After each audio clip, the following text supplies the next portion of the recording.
NTV time, जनता की बात जनता के साथ। बोपल थाना क्षेत्र स्थित शांति बिजनेस स्कूल में छात्रों के बीच मारपीट होने की बात सामने आई। गणपति उत्सव के दौरान दो अज्ञात युवकों ने स्कूल का गेट तोड़ दिया और छात्रों के पैरों पर थार गाड़ी चढ़ा दी, जिसके बाद घायल छात्रों को इलाज के लिए नजदीकी अस्पताल ले जाया गया।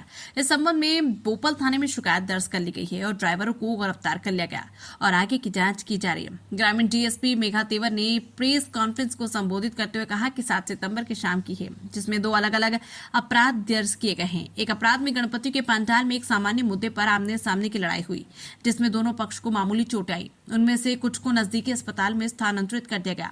जो लोग इस अपराध में शामिल हैं उन्हें गिरफ्तार कर लिया गया। अपराध में इस्तेमाल किए गए 2 वाहन, पाइप व स्टूल जैसी चीजें भी पुलिस ने जब्त कर ली है। जबकि दूसरे अपराध में प्राची बेन गौतम भाई पटेल की शिकायत के अनुसार यश नीरज भाई और विश्वजीत अजीत कुमार नाम के 2 व्यक्तियों को गिरफ्तार कर रिमांड पर लिया जा रहा है। इसके खिलाफ दायर क्रॉस शिकायत में अभियोजक यश नीरज भाई के मुताबिक आरोपियों में गौतम भाई पटेल, प्राची पटेल, धोबिल गौतम भाई, रवि कुमार, मुकेश भाई को हिरासत में लिया गया। जबकि इनमें से कुछ लोग अस्पताल में इलाज करा रहे हैं। जब डॉक्टर इस संबंध में फिटनेस सर्टिफिकेट देंगे तो इनकी गिरफ्तारी आवश्यक कार्रवाई की जाएगी। गुजरात अहमदाबाद से यज्ञेश गोस्वामी की रिपोर्ट। बोपल पोलीस स्टेशનમાં આવેલી એમાં જ્યુરિસ્ડિક્શનમાં આવેલી શાંતિ બિઝનેસ સ્કૂલ છે। એમાં તારીખ 7/9ના રોજ 18:30 થી 20:30 દરમિયાન એક ઘટના બની હતી, જેમાં બોપલ પોલીસ સ્ટેશન ખાતે ક્રોસ ફરિયાદ લેવામાં આવેલી છે। એક ગુનો છે એ BNS કલમ 115, 117, 352 ETC હેઠળ લેવામાં આવ્યો છે। એ જ રીતે બીજો એક ગુનો છે BNS કલમ 324, 5, 115, 352 ETC હેઠળ લેવામાં આવેલો છે। બંને ગુનામાં વિગત એવી છે કે ગણપતિના પંડાલમાં કોઈ નાના મોટા વાતચીત હેઠળ ઝઘડો થયો હતો અને એમાં બંને પક્ષને થોડું ઘણું વાગ્યું છે। એમાંથી કેટલાક લોકો હોસ્પિટલાઇઝ પણ છે।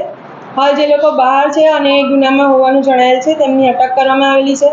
ગુનાના કામે વપરાયેલી બંને વ્હીકલ્સ અને લોખંડની પાઇપ કે સ્ટૂલ કે ગમે તે જેટલી વસ્તુઓ છે તમામ પણ વસ્તુઓ કબજે કરવામાં આવેલી છે। એક જે ગુનો છે એમાં ફરિયાદી પ્રાચીબેન ડોટર ઓફ ગૌતમ કુમાર છે અને એમની ફરિયાદના આધારે યશ નીરજભાઈ અને વિશ્વજીત અજીત કુમાર બંનેને અરેસ્ટ કરવામાં આવીને જરૂરી રિમાન્ડની કાર્યવાહી કરવામાં આવેલી છે।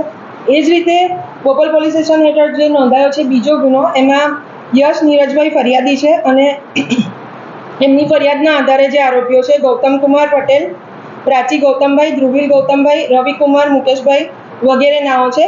તે પૈકી ગૌતમ કુમારને એરેસ્ટ કરવામાં આવેલા છે। બાકીના લોકો હોસ્પિટલાઇઝ છે એટલે એમની સારવાર હેઠળ હોય છે। કોઈ પાછળથી જ્યારે ડૉક્ટર એમને ફિટનેસ સર્ટિફિકેટ આપશે ત્યારે એરેસ્ટની જરૂરી કાર્યવાહી કરવામાં આવશે। તમામ ગુનાના કામે વપરાયેલા સાધનો તથા વ્હીકલ પણ કબજે લેવામાં આવેલા છે।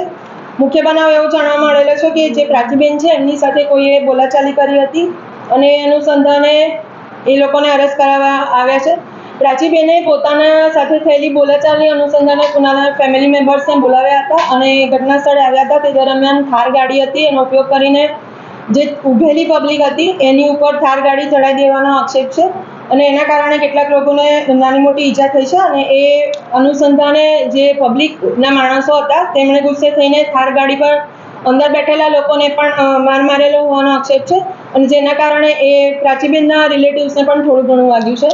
હાલમાં હોસ્પિટલાઇઝ છે એ સિવાયના લોકોને એરેસ્ટ કરવામાં આવેલા છે। જે અજાણ્યા શખ્સો છે એમની વિગતો CCTV ફૂટેજથી મેળવી। खबरें तो देश से बहुत आती हैं, लेकिन कुछ खबरें दिन भर की सुर्खियां बन जाती हैं। दिन की हर सुर्खी का निकलेगा निचोड़। हर खबर को पेश करेंगे बिना तोड़